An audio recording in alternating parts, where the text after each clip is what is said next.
Mari kita bersama-sama membaca kitab suci dari Ibrani pasal yang ke-6. Ibrani pasal yang ke-6. Kita akan membaca bersama-sama ayat-ayat dari pasal ke-6 ayat 13 sampai dengan ayat yang akhir. Ibrani pasal 6 ayat 13 sampai dengan ayat yang terakhir. Kita bergiliran membaca. Saya satu ayat, saudara satu ayat. Sebab ketika Allah memberikan janjinya kepada Abraham, ia bersumpah demi dirinya sendiri, karena tidak ada orang yang lebih tinggi daripadanya. Katanya, sesungguhnya aku akan memberkati engkau berlimpah-limpah dan akan membuat engkau sangat banyak. Abraham menanti dengan sabar, dan dengan demikian ia memperoleh apa yang dijanjikan kepadanya. Sebab manusia bersumpah demi orang yang lebih tinggi, dan sumpah itu menjadi suatu pengokohan baginya yang mengakhiri segala bantahan.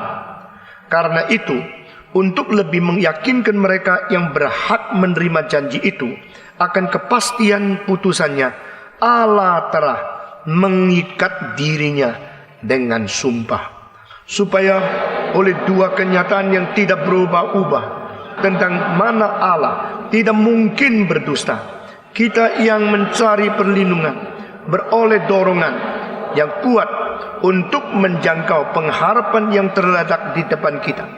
Pengharapan itu adalah sauh yang kuat dan aman bagi jiwa kita, yang telah dilabuhkan sampai ke belakang tabir, di mana Yesus telah masuk sebagai perintis bagi kita ketika ia menurut peraturan Melkisedek menjadi imam besar sampai selama-lamanya.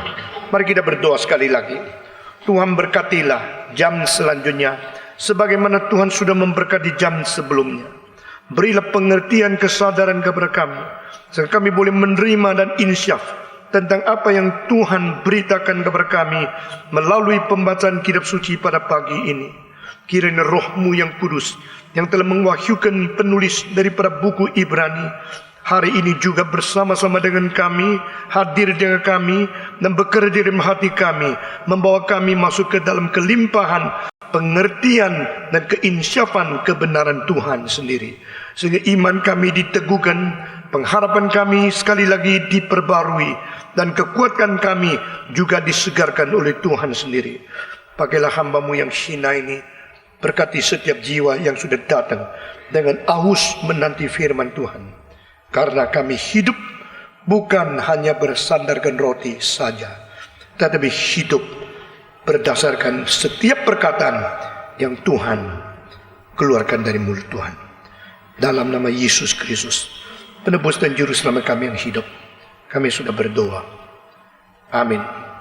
Saudara-saudara, di dalam ayat-ayat sebelumnya kita telah memikirkan tentang jangan menjadi lamban. Karena ada spidol dari Tuhan, ada rencana dari Tuhan, ada jadwal Tuhan yang harus dikerjakan oleh kita. Saudara-saudara, ini pagi kita masih memikirkan tentang bagaimanakah tentang kalau dua orang berlari bersama dan harus gandeng tangan, tetapi satu mempunyai kecepatan yang tinggi, yang satu tidak bisa mempunyai kecepatan yang tinggi. Akhirnya bagaimana? Dua-duanya sengsara, bukan? Yang di depan itu mau cepat, dia harus gandeng yang belakang itu mau pelan, tapi tidak bisa pelan karena yang di depan itu cepat. Nah saudara-saudara, keadaan gini sebenarnya selalu terjadi, baik di dalam hidup bergerejawi, baik hidup berkeluarga. Saudara-saudara, karena setiap orang mempunyai spidol, mempunyai pemikiran dan mempunyai cara kerja yang berbeda. Itu sebab yang lamban menganggap yang cepat terlalu mendesak dia, yang cepat menganggap yang lamban kurang mengikutinya, sehingga kedua-duanya ini mengalami kesulitan. Tetapi saya memikirkan kalau ini terjadi hanya di dunia yang mempunyai hanya daripada kehendak manusia saja, ini gampang di-adjust. Tetapi kalau antara dua orang yang berlari, satu lebih cepat, satu lebih pelan, harus gandeng tangan, tapi di depannya ada pimpinan Roh Kudus yang lebih cepat, bagaimana? Nah ini susahnya. Jadi kita sebagai gereja, ikutilah apa yang dikatakan oleh kitab suci. Kita tidak boleh lambat. Karena kehendak Tuhan kalau dihambat oleh anak-anak Tuhan sendiri, maka kita tidak bisa mengatakan bahwa kita adalah alat Tuhan, hamba Tuhan, atau yang dipakai oleh Tuhan. Saudara-saudara, Tuhan mau kita lari cepat mengikut Dia, karena ada spido daripada Tuhan, ada cara kerja dan jadwal Roh Kudus yang kebanyakan gereja tidak melihatnya. Saudara-saudara, jikalau kita hanya melihat dengan apa yang sudah kita capai, apa yang sudah kita sukseskan, apa yang kita sudah raih, tapi belum melihat apa yang belum kita capai menurut kehendak Tuhan, kita terlalu gampang memuaskan diri. Tapi disitulah gereja menjadi fatal. Gereja menjadi tidak mungkin maju. Gereja menjadi ketinggalan daripada pimpinan Tuhan. Saudara-saudara, kadang-kadang kita melihat kaki tiang itu dipindahkan daripada satu orang, satu gereja, satu denominasi kepada yang lain. Ini adalah sesuatu yang kita lihat. Kemuliaan Tuhan bisa mengalir dari sini ke sana. Berarti pada waktu sesuatu kegiatan atau sesuatu gerakan yang tidak lagi sesuai dengan spido yang ditetapkan oleh Tuhan, maka kemuliaan Tuhan yang tadi berada di situ dialihkan kepada tempat yang lain. Kalau saudara membaca buku Yeskiel, saudara akan melihat bertahap-tahap kemuliaan Tuhan meninggalkan bait Tuhan Allah sendiri. Itu merupakan satu kesedihan besar sekali. Tuhan tidak lagi berada, kemuliaannya tidak lagi dinyatakan sepenuhnya di dalam bait Tuhan Allah sendiri. Sehingga meninggalkan orang-orang yang datang ke dalam rumah Tuhan, yang datang ke dalam bait Tuhan Allah. Mereka datang, tapi mereka tidak nampak kemuliaan. Ini satu hal yang sangat-sangat menyedihkan. Jikalau orang sudah datang ke dalam gereja, tidak menampak Tuhan di situ. Jikalau orang sudah datang ke kebaktian, mendengarkan firman, tidak menemukan Roh Kudus bekerja di situ. Nah, ini merupakan sesuatu hal yang kita lihat daripada Yeskiel. Peralihan, pemindahan kemuliaan Tuhan dari bait Allah terus keluar sampai keluar daripada bait itu, sampai menuju ke gunung, dan di gunung sebelah timur di situ berhenti sebentar lalu pergi dan tidak kembali lagi.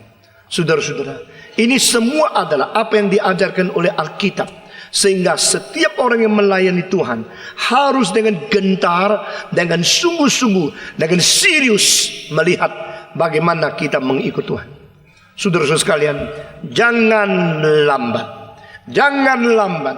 Ini merupakan satu berita, satu peringatan yang dikaitkan setelah peringatan yang besar tentang orang-orang yang sudah mendapatkan bagian dari Roh Kudus, dicerahkan, sadar akan hal-hal eskatologis, tetapi akhirnya meninggalkan firman Tuhan, dan akhirnya mereka menjadi binasa. Tidak diberi kesempatan untuk bertobat dan menyesal lagi, karena mereka secara terbuka mempermalukan Yesus dan memakukan Dia kembali di atas kayu salib. Setelah peringatan itu menjadi peringatan jangan lambat. Saudara-saudara sekalian, setelah menyatakan tentang ini, penulis daripada Ibrani mengatakan tetapi harus sabar tunggu. Nah, di sini paradoksnya, kita tidak boleh lamban, tapi kita harus sabar. Kita tidak boleh terlalu pelan, tapi kita tidak boleh tergesa-gesa. Nah, ini menjadi sesuatu kesulitan di dalam mengikuti Tuhan. Kadang-kadang Tuhan mau kita ikut cepat, tapi yang kita mau bukan ikut cepat. Yang kita mau justru adalah cepat-cepat mendapatkan berkat dan anugerah Tuhan. Tuhan bilang tidak, lari cepat, tetapi mendapatkan apa yang kujanjikan perlu sabar. Sabar, tetapi tak boleh lamban. Jangan lamban, tapi harus tunggu waktu Tuhan. Ini bukan sesuatu ketegangan yang terdiri di dalam kedua kutub ini. Bukan ini sesuatu kesulitan yang selalu kita alami.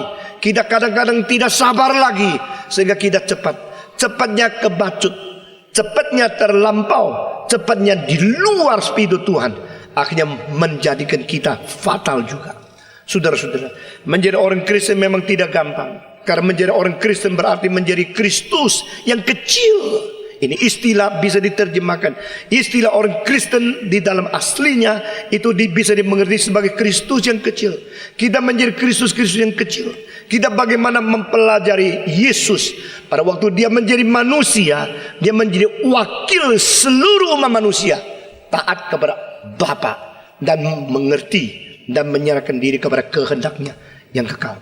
Demikian kita sebagai yang ikut Yesus Kristus, kita menjadi seperti Kristus yang kecil, belajar dari Tuhan kita yang telah menjadi contoh, menjadi teladan bagi segala zaman. Saudara-saudara, lalu bagaimanakah dengan ketaatan, dengan keadaan sabar, menunggu sampai janji Tuhan itu ditepati oleh Tuhan sendiri? Bagian selanjutnya yang kita baca, ya inilah sesuatu pengajaran yang lebih konkret lagi bagi kita.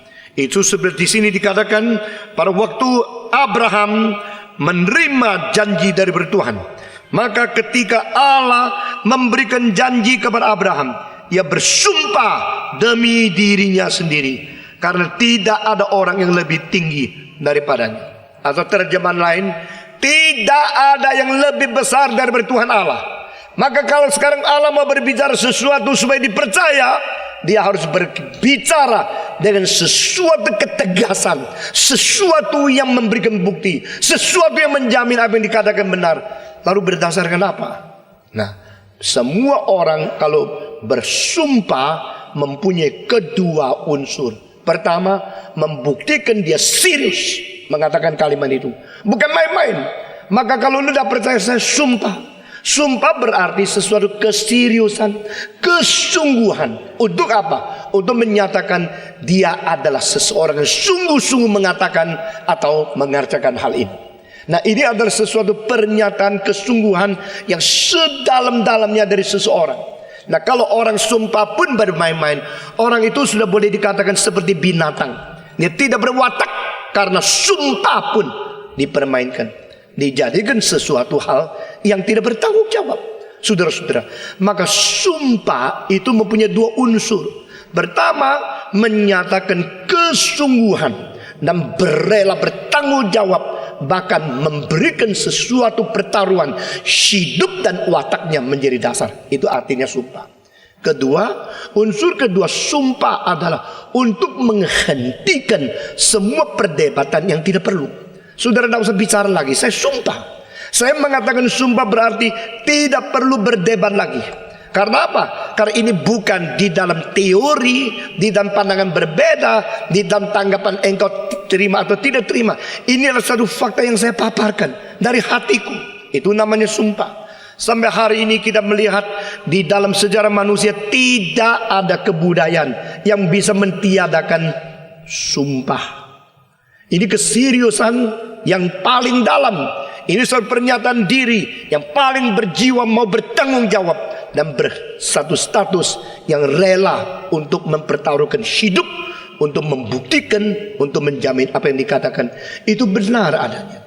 Saudara-saudara, presiden menjadi presiden harus bersumpah. Segala pertikaian akhirnya waktu mau dibuktikan benar tidak, harus bersumpah di dalam pengadilan.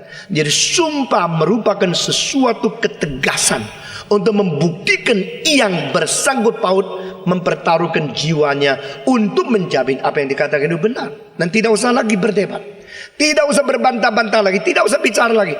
Finish, stop. Di situ sudah menjadi titik terakhir.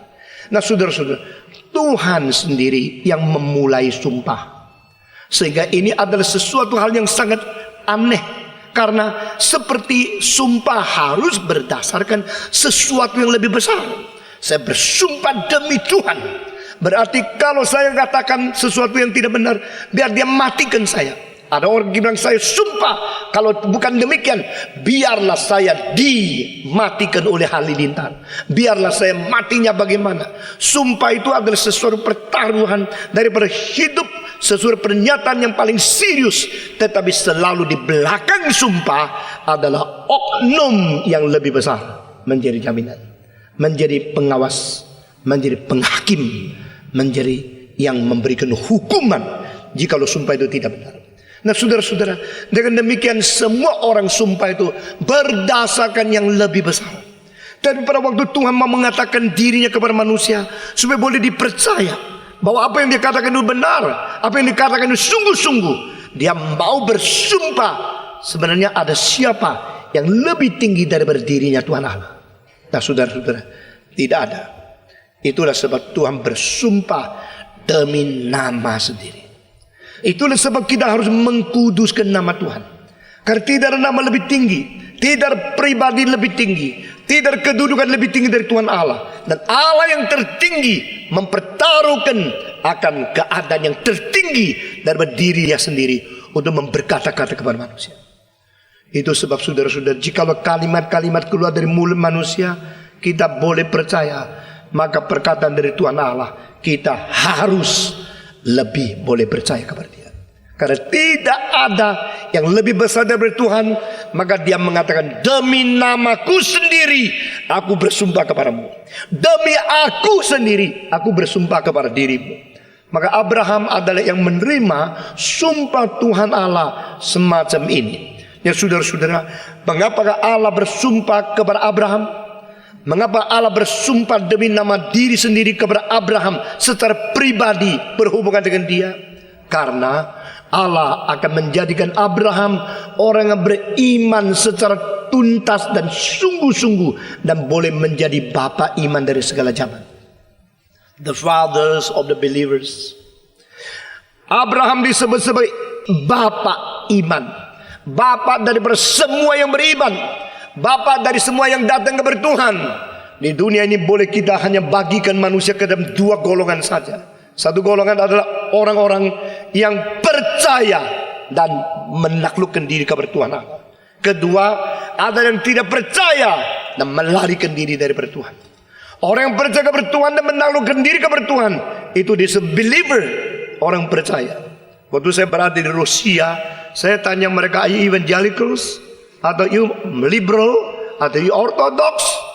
Mereka tidak suka menjawab pertanyaan itu. Mereka mengatakan, we only call ourselves believers.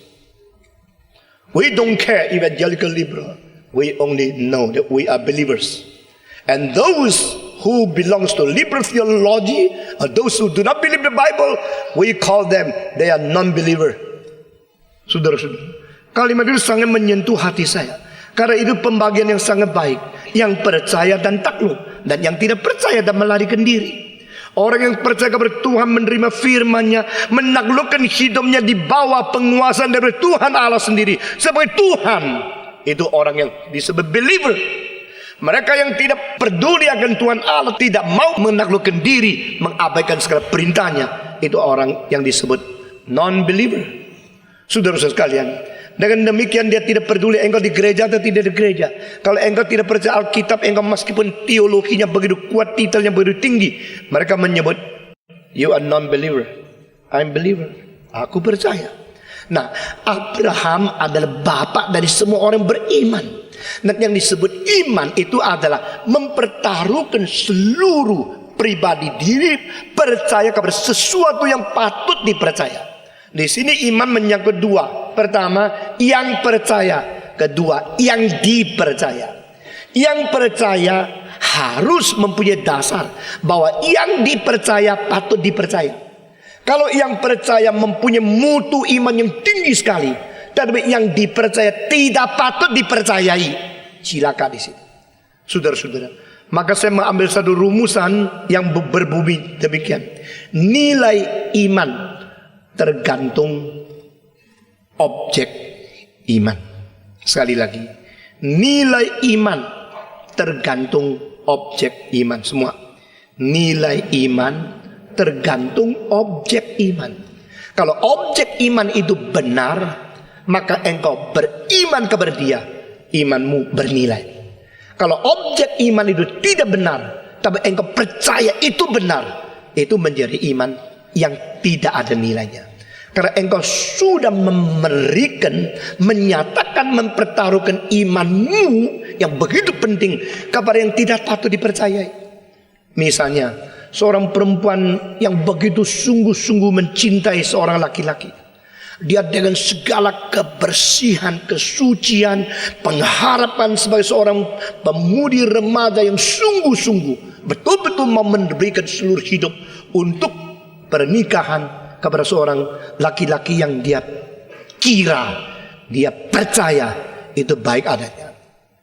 Karena apa yang dikatakan oleh laki-laki itu, dia pikir ini semua adalah yang saya perlukan.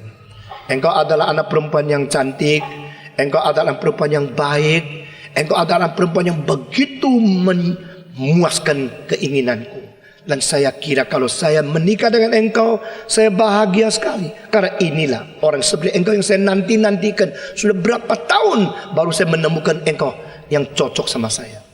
Kalimat-kalimat itu didengar oleh perempuan ini sebagai sesuatu jaminan. Dia telah menemukan seorang yang bisa mengasihi, menjamin dia akan meneruskan dengan pertanggungjawaban untuk seumur hidup. Tapi dia tidak tahu kalau laki-laki yang mengatakan kalimat itu saben hari kepada perempuan yang lain. Ketemu siapa dia ngomong sama, kamu yang paling cantik yang pernah aku lihat. Nah perempuan kalau dikasih tahu lu yang paling cantik, langsung dunia berubah. Saudara, langsung hatinya berubah. Lalu dia menaruh seluruh pengharapan kepada pria itu yang saben hari ngomong sama orang yang tidak sama. Silakan, saudara. Engkau bilang ini orang mempunyai cinta kasih yang sungguh-sungguh. Dia mempunyai kesungguhan, ketulusan yang betul-betul sungguh-sungguh. Alkitab mengatakan itulah ketulusan yang goblok. Saudara, masih ingat saya berkata kepada saudara, ada 4 macam orang. Ada yang pinter dan apa? Jahat. Ada yang pinter dan baik. Ada bodoh dan jahat. Ada bodoh dan baik. Engkau macam apa sudah tahu toh?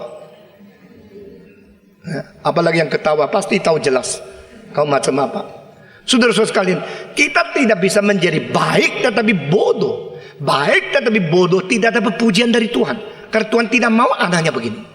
Tuhan mau anak-anaknya menjadi orang yang pinter tetapi orang yang baik. Orang yang cerdas tapi orang yang tulus. Sudah pintar sekali, hatinya tetap bersih. Nah itu tidak gampang. Berapa banyak orang masih muda sekali, mengerti sedikit baru pintar sedikit, sudah mulai pakai pintarnya untuk menipu orang lain, untuk berbuat jahat, untuk melakukan yang serong, yang tidak beres.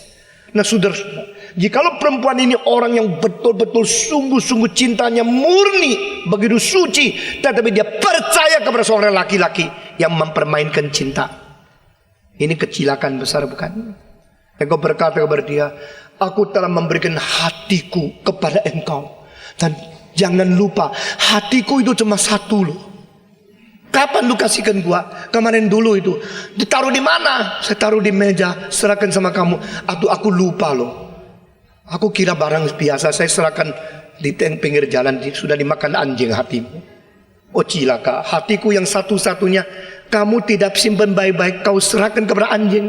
Sekarang saya menjadi orang yang tidak ada hati lagi, saudara-saudara. Karena kemurnian hati yang satu-satunya sudah diberikan kepada orang yang tidak boleh dipercaya. Maka dengan demikian cinta kasih itu akan menjadi satu kesuksesan kalau mengasihi yang patut dikasih. Kalau yang tidak patut dikasih engkau terus kasih, goblok, saudara-saudara. Ada orang kalau sudah patah hati satu kali seumur hidup tidak mau nikah, itu bodoh double. Sebab apa? Orang itu tidak mau saya tidak bisa, saya membuktikan saya cintanya sungguh-sungguh. Buat apa bukti kepada dia kalau cintamu? Dia sudah sama orang lain kok. Ya cari yang lain dong. Goblok betul. Nah saudara-saudara, berarti dia tidak patut dicintai. Dia sudah menikah sama orang lain. Ya engkau jangan lagi membuang waktumu, cari yang lain. Jadi kalau sudah jatuh cinta, akhirnya cinta jatuh. Sudah jatuh cinta, akhirnya cinta jatuh. Jangan gila. Semua 1, 2, 3. Sudah jatuh cinta, akhirnya cinta jatuh. Jangan gila, tetapi lagi. Semua. Bukan gila, tetapi lagi. Ya. Waktu saya membaca satu makalah, aku cinta lagi. Kalimat pertama, aku sudah 2 kali patah hati. Bolehkah patah terus? Aku tak kuat ya bisa. Aku cinta lagi. Dibuang oleh orang yang tidak setia.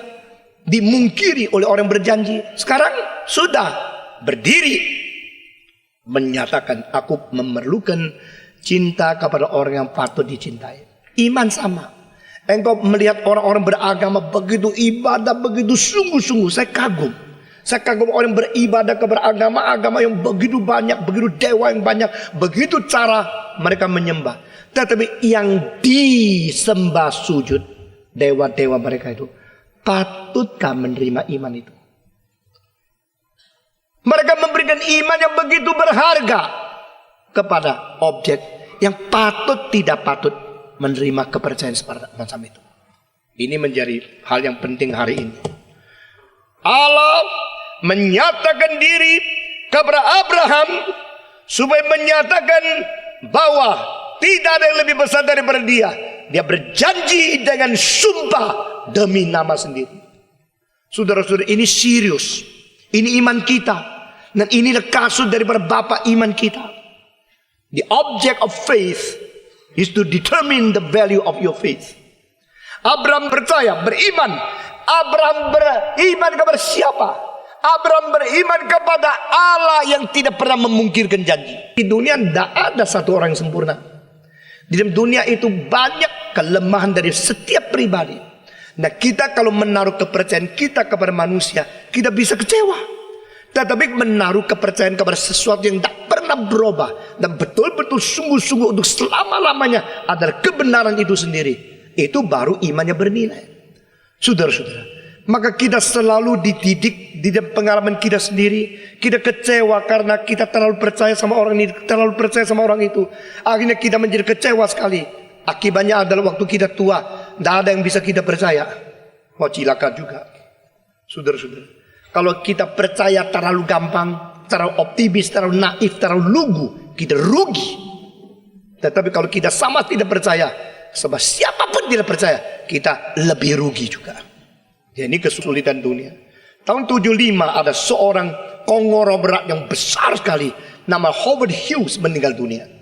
Siapa pernah dengar nama Howard Hughes sebelum ini? Coba angkat tangan. Howard Hughes.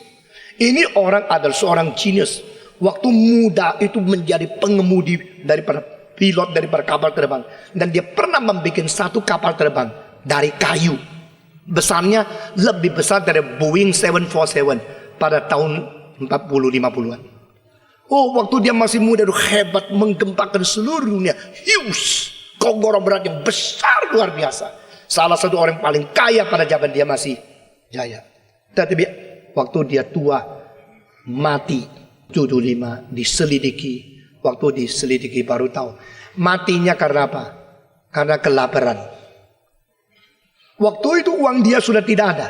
Dia sudah miskin, menjadi lapar. Tidak. Dia tetap uangnya beratusan juta, bermiliaran dolar. Tetapi mengapa mati kelaparan? Mati kelaparan karena tidak percaya kepada siapapun selain diri sendiri. No object of faith. Tidak ada iman. Dia kira-kira sudah 27 tahun tidak mau bergaul dengan orang lain. Pada waktu dia meninggal dunia itu. Dan dia tidak percaya kepada siapapun. Karena dia pikir uang dia banyak. Semua orang kalau datang kepada dia itu mau menipu uangnya. Maka dia tolak. Akhirnya menyendiri. Menyendiri sampai akhirnya tidak mau cukur rambut. Karena di dalam tukang cukur itu ada peso yang bisa mematikan dia. Jadi cukur rambut pun tidak berani karena tidak percaya. Kalau dia lihat itu tukang cukur syek ini, dia sudah mau lari.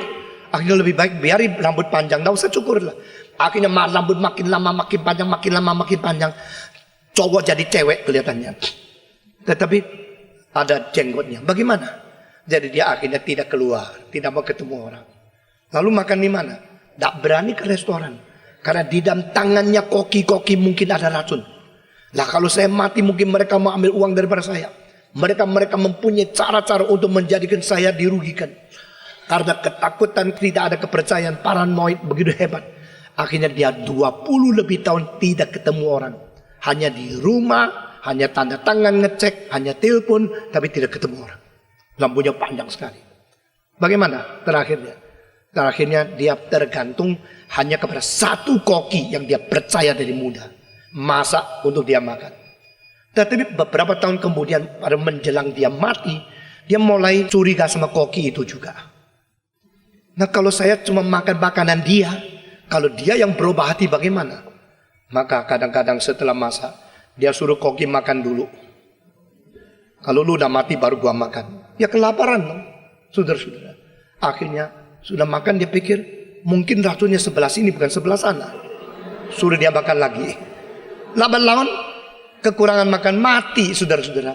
Konglomerat mati kelaparan. Semua 1, 2, 3. Konglomerat mati kelaparan. Kenapa? Karena tidak percaya. Karena tidak believe. Tidak bisa percaya. Kalau kita percaya semua orang bodoh. kalau kita tidak percaya semua orang lebih bodoh. Mau ikut kalimat ini? Saudara, manusia memang tidak bisa dipercayai, tetapi tidak bisa tidak percaya kepada semua, juga tidak bisa percaya semua. Lalu percayanya kita, iman kepercayaan kita itu sebenarnya harus ada jaminan apa? Alkitab mengatakan ada jaminan daripada Allah yang berjanji.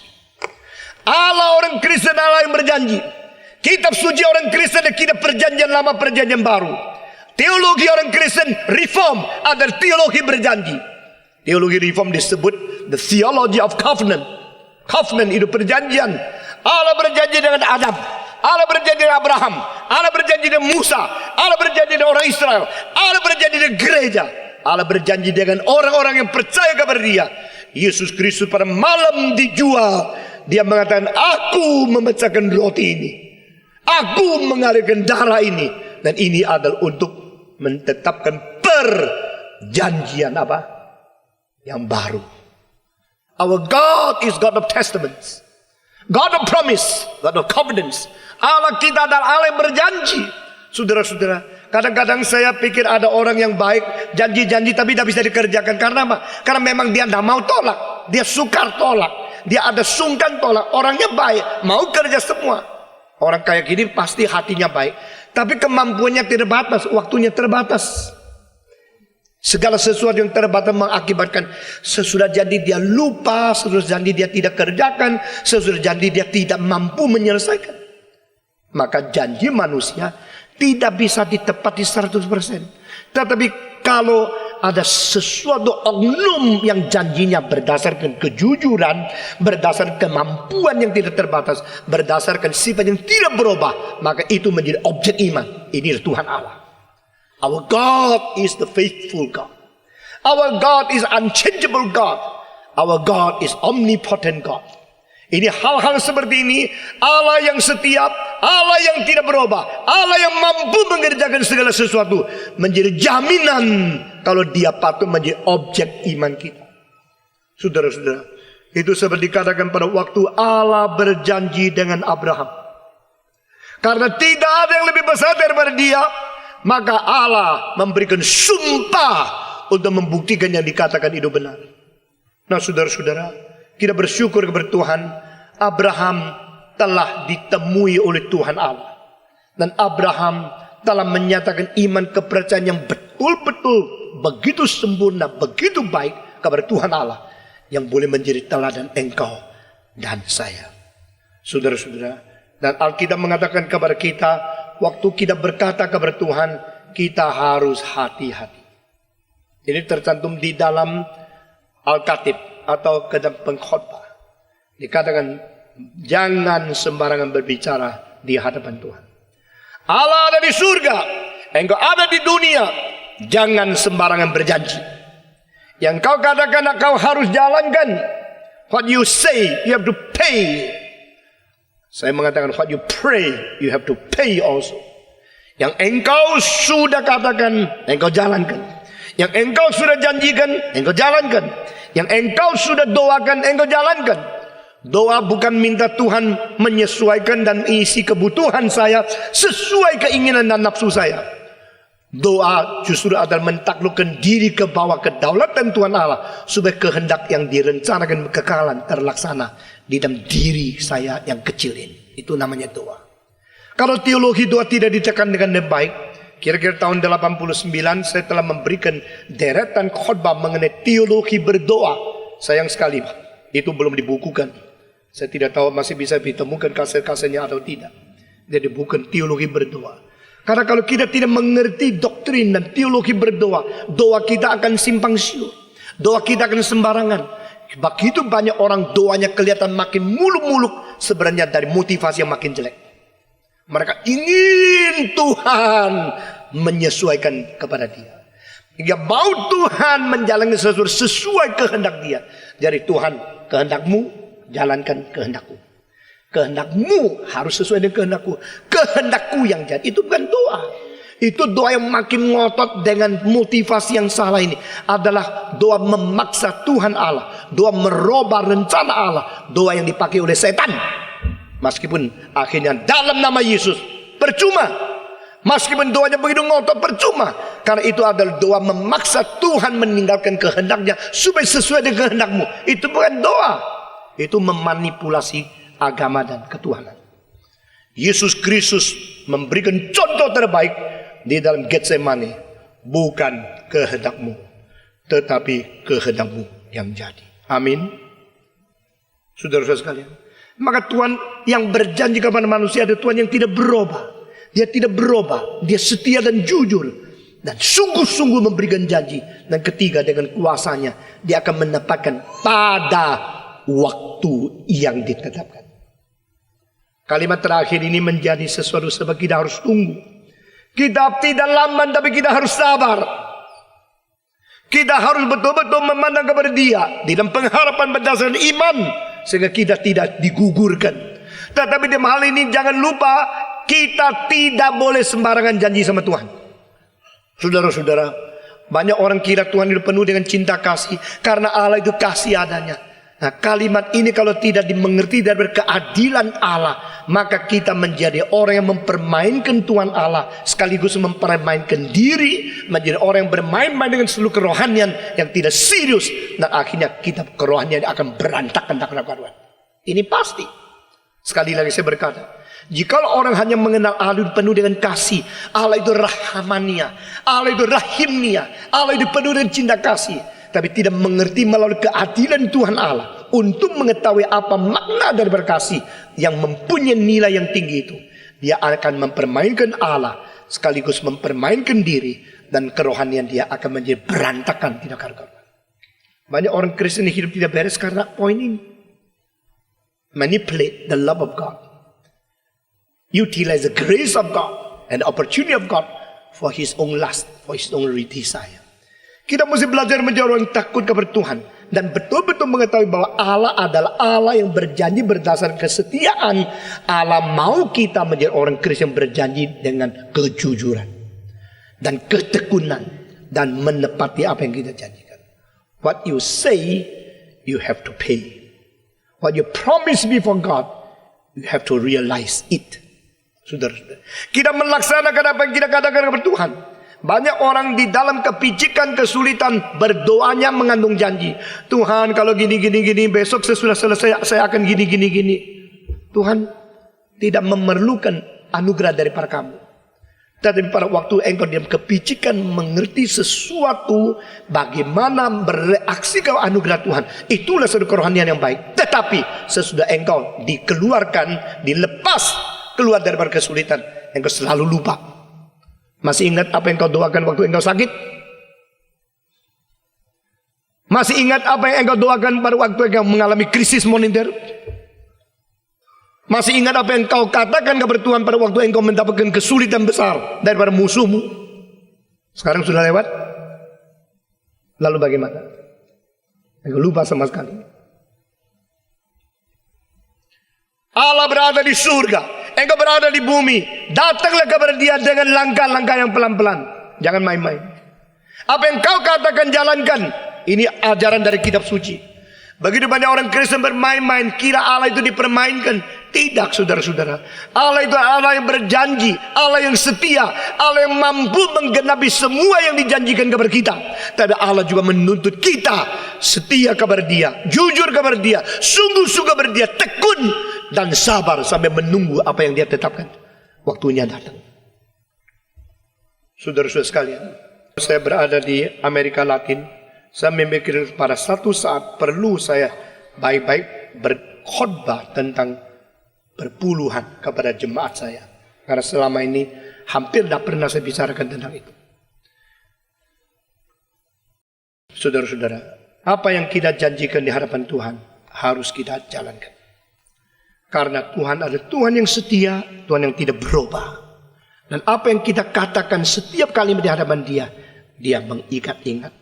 Dan dia mau mengetahui bagaimana ketekunan kita di dalam beribadah kepada dia sebagai believer. To believe. Saya telah memberikan beberapa ceramah mengenai iman itu ada pengembalian dari rasio kepada penaklukan kebenaran. Iman itu ada pengembalian daripada emosi kepada penaklukan kepada sesuatu yang suci daripada Tuhan. Kasih yang suci. Iman itu ada penaklukan kembali daripada satu kehendak yang sudah tersesat kepada kehendak Allah yang kekal. Itu namanya iman. Faith is the return of the prodigal reasoning. Faith is the return of the prodigal emotion. Faith is the return of the prodigal will to submit ourselves before the will of God, before the divine love of God, and before the truth of God Himself. Rasio kembali kepada kebenaran, emosi kembali kepada kasih, kehendak itu kembali kepada rencana Allah. Ini kembali ini. Ini pengkembalian ini yang disebut iman. Iman adalah return, iman adalah kembali, iman adalah sesuatu pengkelopan kita dengan kehendak Tuhan. Itu namanya iman. Allah menyatakan bahwa dirinya itu benar dan Dia adalah yang tidak berubah. Maka tidak ada yang lebih besar daripada Dia. Itulah sebabnya Dia telah bersumpah kepada Abraham, sesungguhnya aku akan memberkati engkau berlimpah-limpah dan akan membuat engkau sangat banyak. Nah, di terjemahan lain mengenai berkat, aku akan memberikan secara limpah kepadamu. Mengenai anak, engkau akan saya berikan keturunan yang banyak sekali. Nah, saudara-saudara, di sini dua harta yang mati dan harta yang hidup. Saudara-saudara, berapa banyak uang itu harta mati semua? 1, 2, 3. Berapa banyak uang itu harta mati? Anak-anak itu harta hidup semua. 1, 2, 3. Anak-anak itu harta hidup. Nah, ini mesti kita bagikan. Harta mati itu setelah lu mati tidak bisa bawa karena dia juga mati kok. Harta hidup itu setelah engkau mati, engkau tetap harus bertanggung jawab Tuhan dan Dia akan ikut engkau pergi kalau imannya sama-sama kamu. Harta hidup sama harta mati. Tuhan mengatakan dari berkat, aku akan melimpahkan berkat kepada engkau. Dari anak akan memperbanyak keturunanmu. Nah, keturunan dari Abraham itu dijanjikan oleh Tuhan dengan dua hal yang boleh dimengerti. Pertama, anakmu akan seperti bintang-bintang di langit. Anakmu akan seperti pasir-pasir di pantai. Banyak mana? Jawab. Pasir sama bintang banyak mana? Banyak pasir ya. Itu orang kuno. Dulu waktu saya masih kecil, saya baca kitab suci, anakmu banyaknya seperti bintang. Terus saya hitung-hitung sampai 200 hilang. Mulai lagi hitung, tidak habis-habis. Ya kira-kira berapa ribu saja. Bintang itu tidak banyak kan, sekarang lebih sedikit loh. Polusi, saudara-saudara. Waktu saya masih kecil lihat langit itu bintangnya jelas satu. Sekarang enggak loh, coba malam, apalagi Jakarta, enggak ada bintangnya malam. Ya. Ada lampu jalan saja. Enggak ada bintang, awan gelap, polusi sudah bikin sampai tidak kelihatan bintang mana. Mendadak satu yang agak besar kelihatan, yang lain sama sekali tidak kelihatan. Begitu belum tahu berapa banyak matahari terbit, sudah tidak bisa hitung lagi. Bintang sedikit kan, laut banyak kan. Ada pentafsir yang bernama Newman Stone. Dia mengatakan Abraham mempunyai dua macam keturunan. Semacam rohaninya tinggi kayak bintang, semacam adalah rohaninya jelek kayak pasir. Saya pernah membaca khotbah mengenai bintang dan pasir, oh, macam-macam. Tapi saya mengatakan puji Tuhan, Tuhan tidak salah. Karena melalui teleskop yang besar, baru kita sadar sebenarnya bintang-bintang ada di dalam angkasa. Jumlahnya pasti lebih banyak dari pasir di pantai.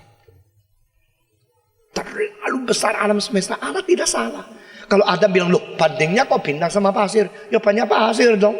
Tuhan tidak menjawab sama dia. Pokoknya Tuhan adalah Tuhan yang melintasi segala zaman. Abraham masih di dalam zaman kuno, ngertinya sedikit. Bintang sama pasir banyak mana? Oh, mungkin sama banyaknya. Kita tidak bisa hitung, terlalu banyak. Saya akan membuat keturunanmu banyak. Ya. Tapi saya tahu nyonyaku itu mandul. Jadi susah ya, mau beriman kepada Tuhan itu susah. Karena teorinya tinggi-tinggi, tetapi faktanya rendah-rendah. Tuhan, kok engkau berjanji sama saya akan kasih keturunan banyak. Wah, aku sudah bawa nyonyaku ke Singapura, ke Australia, ke Stockholm, ke Baltimore, kepada Mayo Clinic. Dia bilang nyonyaku udah bisa lahir kok. Tuhan bilang akan keturunan banyak. Keturunan apa? Kucing ada apa yang banyak? Di rumah saya pelihara banyak hewan yang banyak. Tuhan mengatakan aku akan menjadikan engkau keturunan yang banyak. Ya banyak. Lihat istrinya sebenarnya diukur sama besarnya perutnya. Umur 70 masih sama, 80 masih sama. Ukur-ukur sampai umur 89. Nyonya sudah umur 89. Ini saya percaya kalau besok di surga engkau baru menemukan Sarah, nyonya Abraham adalah orang tua perempuan yang paling cantik sepanjang sejarah. Karena apa? Sudah umur puluhan, 80-an masih ada raja yang jatuh cinta sama dia. Ada nggak? Siapa yang sudah umur 70, 80 raja jatuh cinta? Kacung aja tidak mau apabila raja. Luar biasa. Dan pada waktu dia lihat istrinya itu tidak bisa melahirkan, mana mungkin Tuhan bilang dia akan melahirkan anak banyak. Ya Tuhan pikun kali, Tuhan ngomongnya sembarangan kali. Tuhan ngomong-ngomong, oh Tuhan, oh aku tahu kalau saya mempunyai nyonya lain, nah itu pengharapan baru.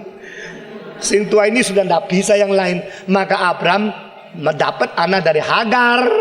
Kenapa dari Hagar? Karena Hagar tidak mandul, Hagar bisa melahir, Hagar subur, Hagar masih muda. Istri kedua memberikan pertolongan, memberikan pengharapan baru, bukan? Tuhan mengatakan, engkau kira saya bohong? Engkau kira janjiku kosong? Engkau kira saya main-main? Demi namaku sendiri, karena tidak lebih besar dari saya bersumpah kepadamu, engkau akan berlimpah-limpah dan engkau akan mendapatkan keturunan yang banyak. Saudara-saudara, kalau Tuhan mau memberikan berkat itu gampang.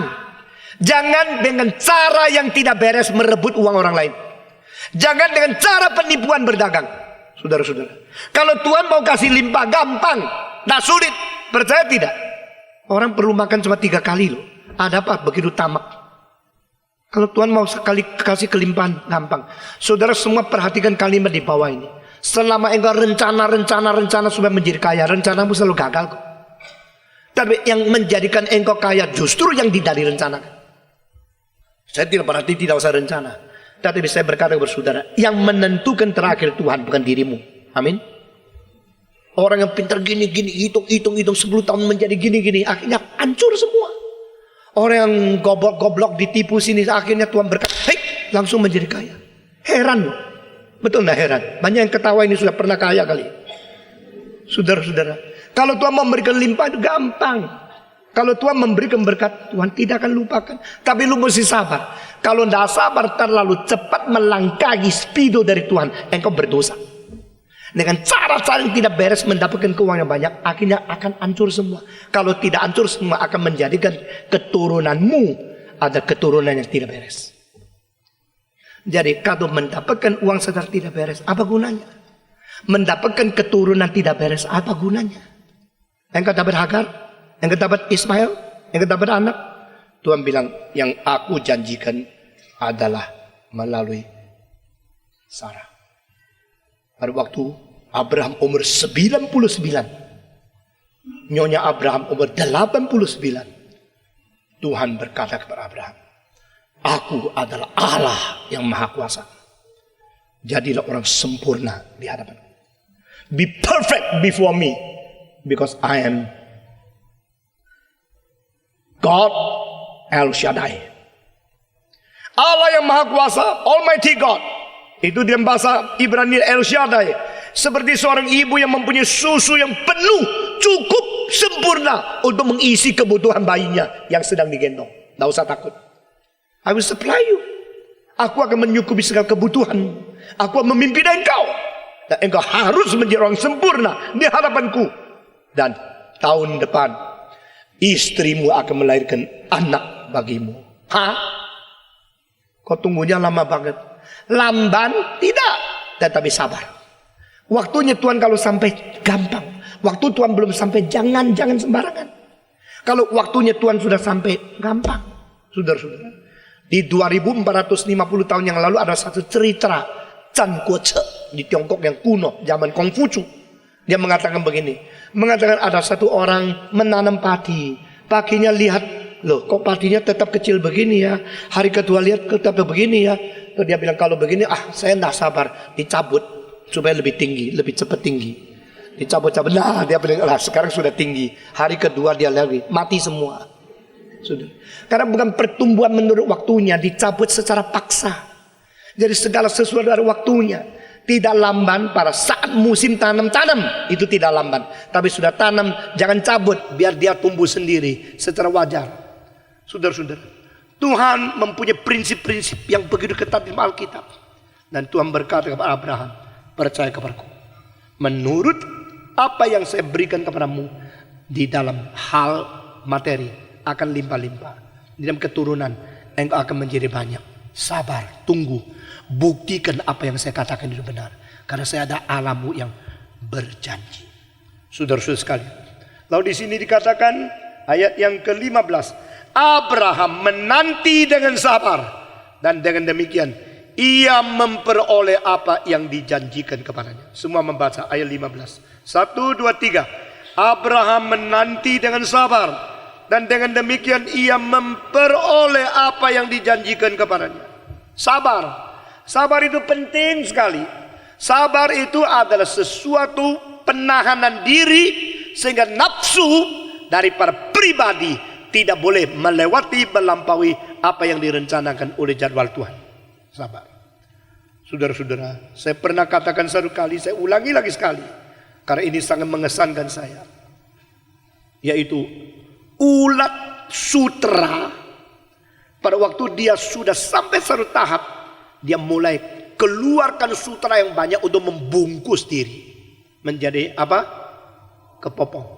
Saudara, waktu dia telah membungkus diri pelan-pelan, engkau melihat melalui X-ray di dalamnya mulai dia berubah. Kepalanya menjadi hilang, kakinya hilang, semua hilang. Akhirnya di dalam kepompong tidak ada ulat lagi. Tidak ada ulat lagi, itu namanya perubahan melalui kematian untuk mendatangkan kebangkitan. Ulat-ulat sutra adalah salah satu yang dijadikan Tuhan bukti dan menjadikan sesuatu pendidikan untuk manusia. Ada kebangkitan. Dia seperti mati, matanya hilang, mulutnya hilang, kepalanya menyusut terus hilang, akhirnya kakinya semua hilang semua, menjadi satu kepompong yang dalamnya seperti biji kacang. Bundar, lincip depan, lincip belakang, tanya bundar. Tidak ada apa lagi.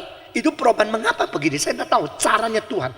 Tuhan cara untuk membuat ayam, bikin anjing, cara ikan, semua lain.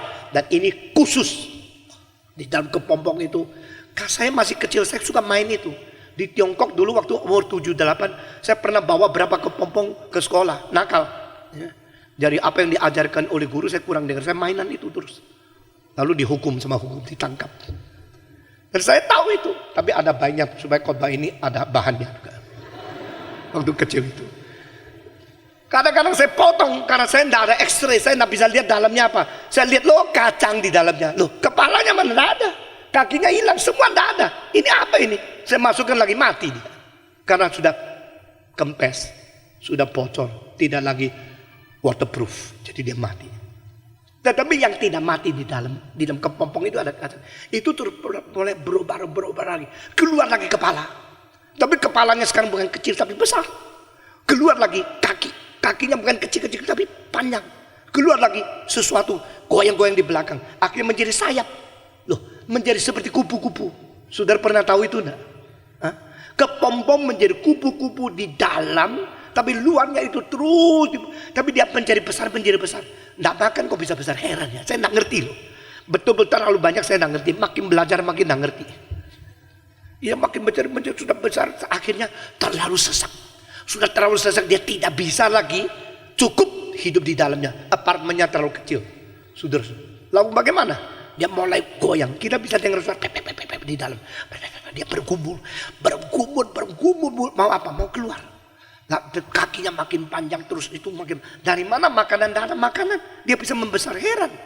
Sesudah itu mulai ada giginya yang menggigit pecah. Gigit pecah kepompong itu. Terus kepalanya keluar. Sesudah di dalam sudah sampai bergumul sampai sudah betul-betul kuat. Dia pecahkan kepompong, dia keluar. Keluar terus dia menjadi satu kubu-kubu yang jalan. Di dalam dia terbang. Wah, waktu saya masih umur 8. Lihat proses itu, saya heran. Ini namanya kebangkitan. Tadinya sudah bisa jalan-jalan, akhirnya mati, dikuburkan, akhirnya bangkit lagi bersayap. Besok juga begitu. Saudara besok di surga mungkin bersayap, mungkin ya. Kita di sini tidak tulis.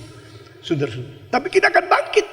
Nah saudara-saudara, maka ada seorang mengatakan begini. Aku memotong karena kasihan kepada kupu-kupu yang bergumul setengah mati. Aku memecahkan kepompong itu supaya dia cepat keluar. Kasihan dia gumulnya susah. Dengar suara tak bisa keluar. Waduh kasihan. Cepat-cepat dia dipotong, cepat-cepat bantu dia. Nah banyak ibu membantu anaknya menjadi rusak karena apa? Terlalu cinta. Dengar baik-baik. Apa yang bisa dikerjakan oleh anakmu jangan dibantu. Apa yang dia bisa kerjakan, you bantu kerja, berarti you melumpuhkan anakmu. Karena di dalam pergumulan itu binatang lebih mengerti membiarkan anaknya berjuang daripada orang-orang yang terlalu memakai cinta kasih untuk overproteksi. Begitu banyak orang tua terlalu proteksi, terlalu banyak menyayangi anak, akhirnya anaknya dari lumpuh. Jadi itu dua macam. Satu macam kupu-kupu yang berjuang sampai akhirnya gigit, pecah, keluar, langsung bisa terbang. Tapi yang dipotong lalu dia keluar, sudah keluar, jalan-jalan terus, sayap goyang-goyang, nggak mungkin bisa terbang. Karena apa? Karena dia tidak pernah berjuang di dalam. Dia tidak pernah bergumul di dalam. Dia terus langsung keluar, langsung gitu. Tapi sudah tidak kuat, tidak bisa lagi. Latihan tidak cukup. Nah saudara-saudara, itu sebab saya melihat dengan jelas hamba-hamba Tuhan yang tidak pernah dilatih dengan ketat itu selalu khotbah teori mulu-mulu, tetapi dia kesulitan dapat bertahan. Jangan dibantu waktu ada kesulitan. Kalau dia masih mampu berjuang, biar. Itu sesuatu dalil natural, sesuatu hukum alam, di mana setiap orang melalui perjuangan menjadi kuat, melalui latihan, melalui ujian menjadi kokoh, menjadi imannya kuat. Sabar. Tunggu waktunya. Jangan melancang. Jangan mendahului Tuhan. Meskipun kita tidak lamban, tapi kita harus sabar sampai waktunya. Ini ayatnya. Abraham sabar menanti sampai diberikan apa yang dijanjikan oleh Tuhan. Abraham sabar. Waktu orang tua umur 90 melahirkan anak, berapa susahnya saya tidak tahu. Begitu anak Abraham keluar, Abraham, aduh ketawanya sampai tidak bisa tutup. Gigi Pepsodentnya kelihatan semua. Lalu dia mengatakan, namakan apa? Apa namanya? Ishak. Saudara tahu apa nama Ishak? Artinya apa? Ketawa. Saya tidak percaya kalau Ishak lahir keluar. Tidak. Yang ketawa papanya bukan dia. Ibunya juga susah ketawa. Betul nggak? Yang ketawa pasti bukan Ishak. Masa ada bayi lahir keluar dada kan? Namanya Ishak itu ketawa, tapi yang ketawa pasti bukan Ishaknya, pasti siapanya? Abrahamnya, bukan Sarahnya. Sarah setengah mati loh. Umur 90 melahirkan. Yang ketawa Abrahamnya, tetapi namanya Ishak itu ketawa. Apa artinya Ishak? Ketawa. Kenapa? Karena papanya ketawa. Kenapa ketawa? Century father, bukan century egg ya, saudara-saudara. Orang Tionghoa kalau bikin itu apa itu namanya? Pitan. Itu namanya century egg. Century egg kalau diterjemahkan telur 100 tahun. Ada orang kirim century egg kepada Dr. Andrew G. Dr. Andrew G tidak ada, nyonyanya tidak ada. Yang terima orang Amerika. Waktu dibuka, katanya century egg. Jadi ini sudah 100 tahun ya. Terus kok tanah semua, tidak karuan terus dibuang semua. Pulang ditanya, ada kiriman? Ada. Itu telur sudah 100 tahun. Waktu tidak karu-karuan, tanahnya banyak. Saya buang semua. Namanya century egg, tapi bukan century. Ini tidak tahu sih, saudara-saudara. Sebenarnya orang Barat juga ada centurion. Apa itu? Itu banyak anggur-anggur arak-arak yang banyak yang sempen apa itu kan sudah lebih 100 tahun, 150 tahun. Di Prancis paling banyak. Nah, saudara-saudara, betul-betul Abraham menjadi century father. 100 tahun baru menjadi papa. Coba tunggu berapa lama? Kamu sabar enggak? Sampai umur 100 tahun baru dipanggil Pak. Senang enggak? Sedih sekali. 100 tahun baru dipanggil Pak gitu. Saudara-saudara, dia sabar menunggu akhirnya mendapatkan apa yang dijanjikan oleh Tuhan. Kenapa? Tuhan tidak luput. Jangan kira Tuhan akan luput, Tuhan akan mungkir, Tuhan akan berubah, Tuhan akan lupa. Tak mungkin, saudara-saudara. Apa yang dijanjikan Tuhan, Tuhan pasti jalankan. Abraham menanti dengan sabar. Dan dengan demikian ia memperoleh apa yang dijanjikan kepadanya. Ayat 16. Sebab manusia bersumpah demi orang yang lebih tinggi, dan sumpah itu menjadi suatu pengoskongan baginya yang mengakhiri segala bantahan. Karena itu, untuk lebih meyakinkan mereka yang berhak menerima janji itu akan kepastian putusannya, Allah telah mengikat diri dengan sumpah. Ini sudah kita katakan. Jadi Tuhan Allah bersumpah kepada manusia. Ya, Tuhan itu yang tertinggi, jadi banyak hal yang dikerjakan dia itu sangat di luar daripada dalil-dalil yang kita mengerti di dalam masyarakat manusia. Saudara-saudara, orang kalau ada susah lempar kepada atasan. Atasan ada susah lempar kepada atasan. Yang atas lebih susah lempar kepada atasan. Atasan yang lebih susah melempar kepada atasan lebih tinggi. Tetapi sampai kepada pemimpin yang paling susah, dia lempar kepada Tuhan. Tuhan ada susah lempar kemana? Hah? Lempar kemana? Doa kepada siapa? Oh tolong. Tuhan ada Tuhannya kan? Jadi yang disebut pemimpin itu ada kang buntunya sampah. Semua 1, 2, 3. Pemimpin adalah kang buntunya sampah. Berarti sudah sampai situ tidak bisa pergi lagi. Itu adalah pemimpin. Banyak orang ingin menjadi pemimpin, cuma lihat lagaknya, kelihatan hebatnya, kelihatan pemimpin itu wibawa. Tapi kesulitan ditanggung, engkau tahu enggak? Semua orang susahnya lari ke pemimpin menanggung semua. Itu namanya pemimpin.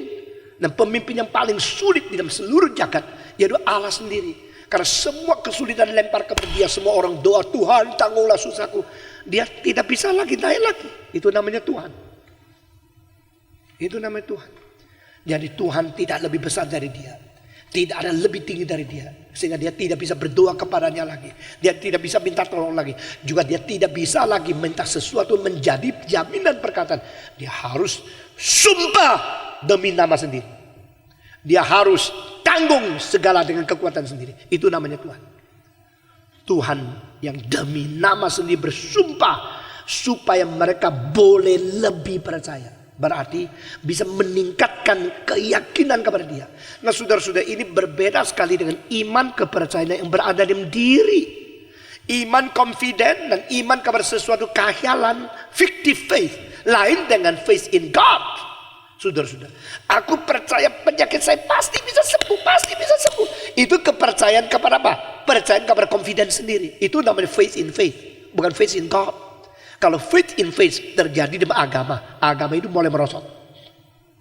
Nah sekarang banyak pendeta-pendeta menciptakan faith in faith. Mereka percaya sama, pokoknya engkau percaya pasti bisa jadi. Kalau engkau mempunyai keyakinan pasti bisa jadi. Itu di Florida pernah ada satu orang mengatakan Alkitab sudah berkata kalau engkau digigit ular tidak akan mati, engkau minum racun tidak akan bahaya. Silakan, mari kita beriman. Akhirnya mereka bawa ular datang, lalu coba main-main. Beberapa orang dikit langsung mati. Loh, Tuhan berkata kok. Tuhan berkata apa? Tuhan berkata digigit ular tidak mati. Berarti main-main sama ular? Tidak. Kalau engkau betul-betul mengikuti Tuhan dan diracuni sama orang lain, kadang-kadang Tuhan menyatakan dan itu akan berjalan antara kamu, you as a collective, not you as a personal, bukan individu. Kamu orang, di antara kamu orang, ada yang digigit ular tidak mati, ada yang minum racun tidak bahaya. Itu tidak berarti setiap orang coba-coba racun-racunan yuk, ular-ularan terus begitu. Bukan begitu tuh. Saudara-saudara, Allah berjanji. Bagaimana mengerti janji Allah? Bagaimana memastikan itu sesuatu yang bisa kita terima? Itu harus mempunyai pelajaran lebih lagi. Saudara-saudara sekalian, dan Tuhan berjanji dia akan mendapatkan janji itu. Sehingga di sini katakan, karena itu Allah telah membuat mereka lebih kuat imannya. Dan dia bersumpah supaya mereka percaya kepada keputusannya. Saudara-saudara, di dalam ayat 18 dikatakan supaya oleh dua kenyataan yang tidak berubah-ubah. Allah yang janji adalah Allah yang setia. Dan dia adalah yang bersumpah demi diri karena tidak ada yang lebih besar. Itu dua hal. Allah yang setia dan Allah yang bersumpah berdasarkan kesetiaan dia. Karena tidak lebih tinggi daripada dia. Berdasarkan kedua hal ini dikatakan di sini Maka tentang masa Allah, mana Allah yang tidak mungkin berdusta, kita yang mencari perlindungannya boleh dorongan yang kuat untuk menjangkau pengharapan yang terletak di depan kita. Nah sekarang iman sudah menuju kepada unsur yang kedua, apa? Pengharapan. Orang yang berpengharapan harus berdasarkan beriman. Nah orang beriman harus berdasarkan janji Tuhan. Dan orang yang berdasarkan janji Tuhan harus mengerti Allah adalah tidak berubah. Ini semua kait satu dengan lain. The unchanging God is a God of promise, and the promise of God becomes the object of our faith, and the faith becomes the foundation of producing hope. Pengharapan berhasil daripada beriman. Beriman berdasarkan janji Tuhan. Janji Tuhan berdasarkan kepastian yang tidak berubah dari sifat Dia yang sejati, dan Dia pernah memberikan janji itu melalui sumpah kepada kita. Saudara, ini deretan satu persatu akhirnya mendorong kita untuk berpengharapan yang di depan kita. Saudara-saudara, puji Tuhan, yang disebut pengharapan adalah melintasi proses waktu, melihat kepada yang lebih jauh daripada kemungkinan waktu membawa kita. Manusia satu-satu makhluk yang mempunyai kekekalan. Itu sebab manusia bisa bermain dengan waktu. Manusia bisa melawan waktu. Waktu maju ke depan kita bilang tidak, saya mau mundur ke belakang. Itu menjadi ingatan. Memory is against the time which is going forward, but we go backward. Waktu menuju ke depan, kita tidak, saya menuju ke belakang. Itu namanya ingatan. Waktu berjalan pelan-pelan, kita mengebut lebih cepat. Itu namanya pengharapan. Jadi kita melintasi kecepatan lebih daripada cepatnya waktu. Itu menjadi pengharapan. Di depan. Ini dikatakan pengharapan yang di depan. Mendorong kita untuk menuju pengharapan yang di depan. Berarti orang Kristen selain beriman kepada Tuhan, orang Kristen adalah orang yang beriman dan mempunyai pengertian melampaui proses sejarah. Ini iman kita. Puji Tuhan. Kita melihat 10 tahun, 20 tahun kemudian kita melihat dunia sudah kiamat. Akhirnya pengharapan yang di dalam kekekalan diberikan oleh Tuhan. Sekarang kita mulai menikmati. We pre-taste. Kita mengecap sebelumnya. Kita mengalami dengan semacam imajinasi berdasarkan iman yang sudah diberikan. Kita melihat. We look forward and we look so clearly about our future. That is hope. Itu namanya pengharapan. Nah pengharapan itu penting tidak? Penting sekali. Orang yang ada pengharapan mempunyai kekuatan yang luar biasa. Orang yang tidak ada pengharapan loyo, saudara-saudara. Apakah menjadi unsur pertama orang membunuh diri? Psikologi mengatakan bukan karena tidak bagus, tidak ada uang, tidak cantik, tidak ada kawan, tidak ada pengetahuan, tidak ada kenikmatan, tidak ada materi, tidak kekayaan. Karena tidak ada pengharapan. Yang bunuh diri banyak yang cantik loh. Bintang film ada yang bunuh diri kan? Ada. Yang bunuh diri pada orang kaya. Banyak orang hebat bunuh diri. Yang berkuasa bunuh diri. Saudara-saudara, mengapa Hitler bunuh diri? Tidak berkuasa. Dia masih mungkin berkuasa, tapi tidak ada pengharapan lagi. Jadi pengharapan itu penting. Bayangkan kalau dua macam orang bekerja berat. Semuanya ditaruh di dalam penjara. Disuruh paksa kerja, berat kerja, bakti kerja setengah mati. Yang satu bekerja karena dipaksa. Yang satu bekerja juga karena dipaksa. Tapi satu bekerja 5 hari lagi mesti mati. Satu bekerja 5 hari lagi boleh pulang ketemu nyonya. Siapa lebih kuat? Yang satu kerja. Sudah kerja sisa 4 hari. Sisa 3 hari. Sisa 2 hari. Besok matahari terbit aku terbenam. Saudara-saudara. Tapi yang satu, nah sisa 4 hari. Nah sisa 3 hari. Nah matahari terbit sisa 2 hari. Nah besok saya ketemu nyonya saya. Nah hari ini saya mau keluar. Lain. Kerjanya sama. Ya, kekuatan diperlukan sama. Tapi pengharapan di dalam mengakibatkan dia punya perasaan yang mendorong dia bekerja lain. Pengharapan itu penting sekali. Mengapa kita hidup tidak mempunyai kekuatan? Karena hidup seperti orang yang tidak ada pengharapan.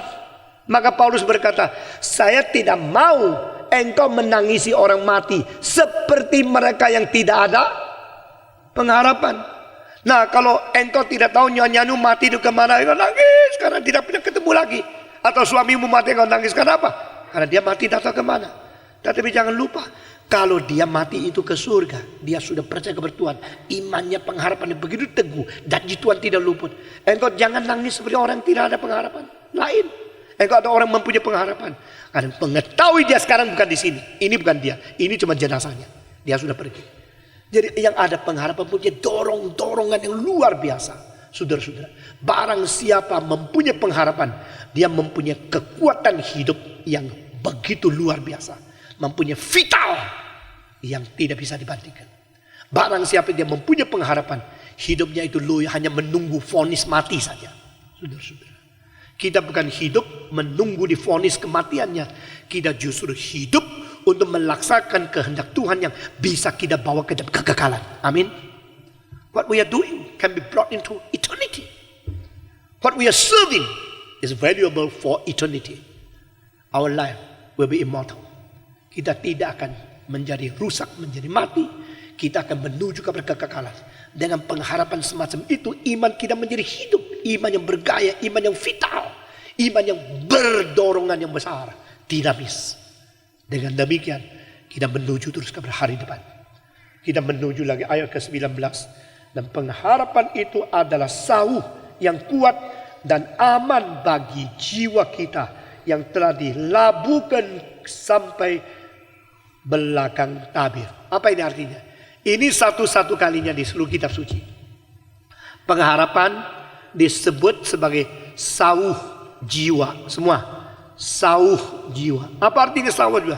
The anchor of our soul. Jiwa kita seperti kapal yang berapung-apung di dalam lautan. Jiwa kita seperti kapal yang menempuh lautan yang menakutkan besarnya. Tidak ada batasnya. Sedang berada di dalam lautan yang besar ini. Akhirnya sudah sampai kepada dekat pantai. Kapal ini mungkin diombakkan. Mungkin dialihkan kepada tempat asalnya. Tidak apa. Saya turunkan jangkarnya. Karena kalau waktu jangkar itu sudah diturunkan. Saudara-saudara. Bagaimana? Jangkar itu akan sampai kepada dasar laut. Lalu akan bagaimana? Mempunyai kedudukan yang cokol kepada batu-batu yang keras. Sehingga kapal ini tidak terapung-apung lagi. Itu namanya jangkar. Jangkar itu berat. Jangkar itu besar. Jangkar itu mempunyai kaitan-kaitan. Dan jangkar ini dilempar ke dalam sesuatu dasar yang sangat bisa mengikat. Sangat bisa menjadi dasar. Sangat bisa menentukan arah kita yang teguh. Itu apa itu? Di sini katakan jangkar jiwa. Masuk ke dalam tabir. Apa artinya? Artinya adalah jangkar itu sudah dilempar ke dalam satu tempat di belakang tirai. Belakang tabir. Tabir itu apa? Yaitu tirai yang memisahkan tempat suci dan tempat maha suci. Saudara-saudara. Tirai yang memisahkan tempat suci dan tempat maha suci. Nah, di dalam bait Allah yang dilambangkan oleh perhimpunan kemah yang berada di dalam waktu orang Israel keluar dari tanah Mesir. Itu di tempat belantara ada kemah perhimpunan. Dari situ adalah datar luar, lalu ada tempat suci dan ada tempat maha suci. Di luar orang rakyat boleh datang, tapi di dalam tempat suci hanya imam boleh masuk. Tempat maha suci hanya imam besar 1 tahun hanya 1 orang boleh masuk, hanya 1 kali saja. Tanggal berapa? Tanggal 10 bulan ke-7. Itu bulan, itu namanya hari Gerafirat. Hari penebusan yang agung bagi seluruh Bani Israel. Nah, saudara-saudara, itu namanya tempat maha suci. Nah, tempat maha suci di seluruh kitab suci adalah satu-satunya tempat yang panjangnya tinggi sama lebar sama. Ukurannya sama. Same length, same width, same height. Jadi satu-satu tempat yang konkret. 1 kali 1 kali 1. Sebenarnya itu menjadi sesuatu lambang daripada kehadiran Allah Tritunggal. Kehadiran daripada Allah yang mutlak di tengah-tengah manusia. Itu tempat maha suci. Dan jangkar ini justru dilempar ke dalamnya. Apa artinya? Berarti kita punya pengharapan berada di dalam janji Allah Tritunggal itu. Nah, sekarang saya mau tanya, saudara mungkin malas baca kitab suci, dan sebagian tahu di dalam tempat suci ada 3 hal. Apa itu? Siapa tahu? Hah? Meja roti, apa lagi? Hah? Lilin. Ada tiang, kaki tiang. Ya. Ada lagi? Mungkin pakai minyak, bukan pakai lilin ya. Ada lagi apa? Hah? Tempat kemenyan. Oh, ini orang kalau lihat, wah, anggota reform hebat. Heboh, bukan hebat. Kebaktian Tuhan dah ikut, stres dah mau datang, baca kitab dah mau. Saudara-saudara. Jadi banyak yang kata tahu. Di dalam tempat suci itu ada 3 hal. Yaitu meja roti, melambangkan membaca firman Tuhan. Lalu ada kaki diam, membacakan pencerahan Roh Kudus. Lalu ada kemenyan, berarti kita berdoa kepada Tuhan. Itu hidup di dalam tempat suci. Lalu di dalam tempat maha suci ada apa? Siapa tahu? Hanya satu hal. Apa itu? Tabut. Peti perjanjian. Amin. Sekarang jangkar itu masuk ke dalam tempat maha suci. Berarti apa? Saya berkait dengan janji Tuhan yang kekal. Itu artinya pengharapan kita ada di situ. Saya berkhotbah sampai di sini saja. Biar kita menjadi orang beriman dan orang memegang kesetiaan Tuhan dan orang berpengharapan di dalam janji Tuhan. Mari kita berdoa. Bapa di dalam surga, kami berterima kasih untuk firman yang sudah kami dengar. Kami menyerahkan setiap jiwa kami ke dalam tangan Tuhan. Kiranya Tuhan mendidik, mengajar kami, memimpin, membawa kami kembali kepada segala kelimpahan kebenaran Tuhan yang tidak terhingga. Dan memberikan kekuatan kepada kami untuk menjadi orang Kristen yang sungguh-sungguh taat, sabar, tidak lamban, tetapi tekun menanti akan janji Tuhan. Jikalau di antara saudara-saudara kami ada orang yang imannya digoncangkan oleh segala kesulitan atau digoda oleh dosa, hamba-Mu berdoa kiranya hari ini Engkau memberikan kekuatan kepada kami untuk beriman kembali kepada Tuhan. Dan biar kami menjadi orang bertanggung jawab kepada Tuhan. Karena Tuhan adalah Tuhan yang bertanggung jawab. Tuhan yang setia dan jujur kepada kami. Tuhan juga mau kami beriman jujur dan benar kepada Tuhan. Dalam nama Tuhan Yesus. Amin.